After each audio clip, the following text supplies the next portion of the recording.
komai ba. A labari na sarkakiya ne a ciki abin sanya zan ɗauko ba.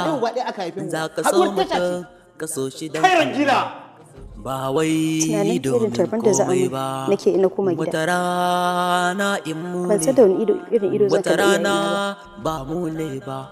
Soyayya ba a yi da wane sai in ga tamkar ba. Ashe akwai wani abu da zaka rasa in samu. Ko da kai dan wane ne, soyayya da baka rusa ba. Allah sarki bawan Allah. Ina santa ne. Shi ba a gidan da zan haife ka ba. Allah ba wai dan kyawu ba.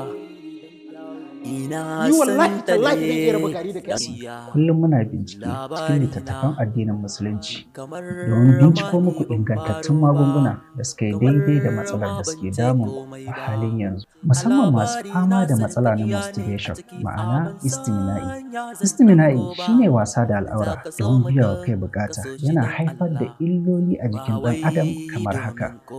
Yana haifar da kankancewar gaba, sa'an yana haifar da saurin inzali, sa'an yana haifar da fitar farin ruwa, yawan mantuwa ko kuma fitsari akai-akai. Sa'an nan yana sa bugun zuciya ko rashin riƙe hadda. Idan ya yi ƙarfi a jikin ɗan adam yana hana shi aihuwa. A cibiyar sassauci, idan ka zo muna da ingantaccen maganinsa da za mu haɗa maka, ka yi amfani da shi cikin sati 2 zuwa 3.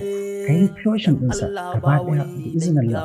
Ga 'ya'ya mata yakan haifar musu da rikicewar al'ada ko kuma jin zafi lokacin saduwa. Sa'an nan yakan hana 'ya mace aihuwa. Sai ka ga an yi aure shekara da shekaru ko batan wata babu. To muna da ingantaccen maganin istimina'i wanda muke bayarwa a yi amfani da shi a rabu da matsalar cutar da iznillah. Sa'an nan muna da ingantaccen magani na ulcer ko kuma na infection, ma'ana sanyi ga kowane irin halitta na ɗan adam. Cibiyar sassauci muna da rassa kamar haka.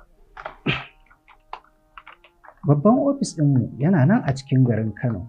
Sa'an nan muna da ofis Abuja, Lagos, Bauchi, Sokoto tare da ƙasar Nijar. Sa'an nan muna da ofis a cikin ƙasar Abidjan, ma'ana Cote d'Ivoire.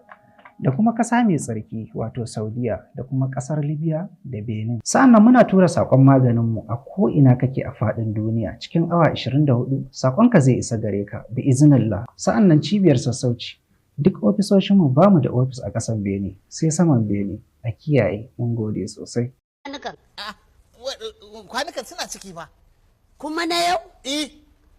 Masu wannan to ba a abinci yau, ni dai ban san waye ya kama kwano. To ki dai su ki kai mana, zan miki ƙarya ne? Dauko mu, dauko. A'a ki shiga ki dauko mana. Oh. Ni ma ba ne na